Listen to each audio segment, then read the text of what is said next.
আসসালামু আলাইকুম দর্শকবৃন্দ।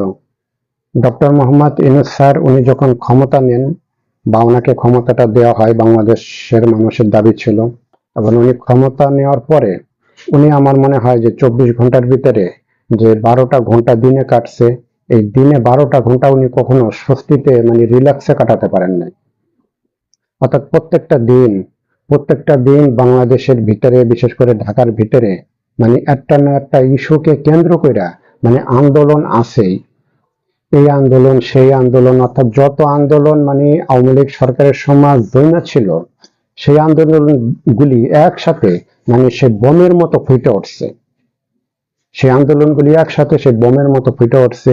ইহান্দা আন্দোলন, ওহান্দা আন্দোলন, মানে সব মানে আন্দোলনের দাবি দাবা সব কিছু নিয়ে মানে তত্ত্বাবধায়ক সরকার ইউনূস স্যারের কাছে এসে সবাই হাজির হয়েছে। আমাদের এটা মানতে হবে, আমাদের ওইটা দিতে হবে, সেইটা দিতে হবে।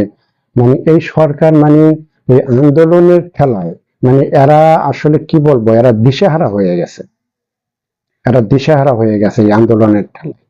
এবং এমন আন্দোলন যে সেটা আর বলার মতো না।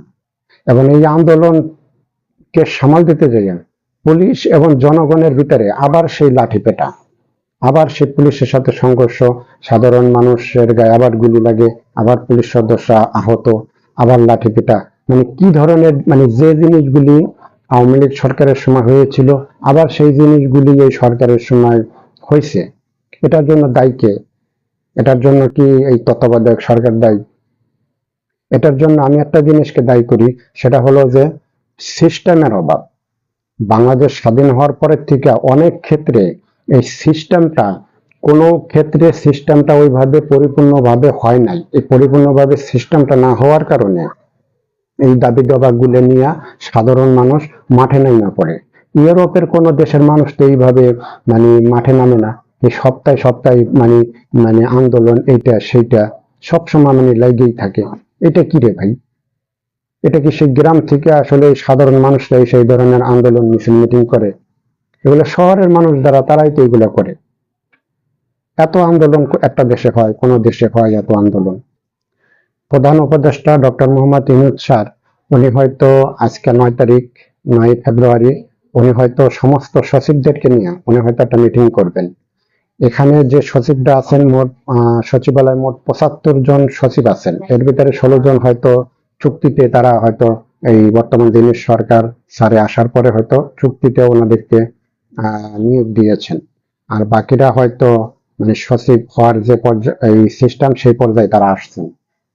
এখন এই বৈঠকে ডক্টর মোহাম্মদ ইউনূস স্যার যে মিটিংটা করবেন, সেই মিটিং এ হয়তো যে প্রধান উপদেষ্টার যে বিদায়ী যে ভাষণ, সেই বিদায়ী ভাষণ উপলক্ষে সচিবদেরকে কিছু হয়তো ব্রিফ করবেন। হয়তো এই মিটিংটাই সচিবদের উদ্দেশ্যে হয়তো প্রধান উপদেষ্টার শেষ মিটিং, এবং বিদায়ী যে ভাষণ, সচিবদের উপলক্ষে যে বিদায়ী যে ভাষণ, সেই ভাষণটা হয়তো প্রধান উপদেষ্টা দিবেন। কারণ তার হাতে তো আর সময় নেই। প্রধান উপদেষ্টা, তার হাতে আর সময় নেই। আসলে তিনি ভালো মানুষই ছিলেন। সামনে যে নির্বাচনটা হতে যাচ্ছে, যারা উপদেষ্টা ছিলেন তারা হয়তো সরকারি বাসায় ছিলেন, তারা হয়তো সরকারি বাসা, হয়তো গণপূর্ত মন্ত্রণালয়ের আন্ডারে এই বাসা বাড়িগুলি, এই গণপূর্ত মন্ত্রণালয়কে তারা ডেকে সেই বাসা বাড়িগুলি তারা বুঝিয়ে দিচ্ছেন। এটাই স্বাভাবিক, কারণ 12 তারিখে নির্বাচনটা হয়ে গেলে তারপরে তো আর তারা এসব উপদেষ্টা সাহেবরা তো আর ওই সব সরকারি বাসায় থাকতে পারবেন না। এই বিষয় তারা বাসাও ছাড়তেছেন, এবং কূটনৈতিক যে পাসপোর্ট আছে সেটাও তারা জমা দেওয়ার ব্যাপারে তারা ইঙ্গিত দিয়েছেন। অলরেডি অনেকেই হয়তো এই পাসপোর্টগুলি জমা দিচ্ছেন। যারা রাজনীতি করেন বা উপদেষ্টা পরিষদে থাকেন, মন্ত্রী পরিষদে থাকেন, তাদের হয়তো একটা কূটনৈতিক পাসপোর্ট হয় বিদেশে যাওয়ার জন্য।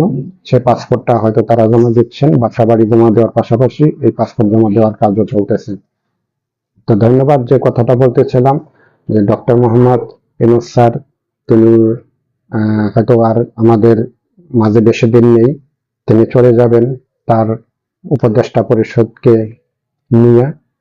তো তিনি যেটা আসলে করতে চেয়েছিলেন, সেটা বাংলাদেশের মানুষের জন্য যতটুকু সময় পেয়েছেন ততটুকু সময়ের মধ্য দিয়ে তিনি বাংলাদেশের ভালোই চেয়েছেন, তিনি খারাপ চান নাই।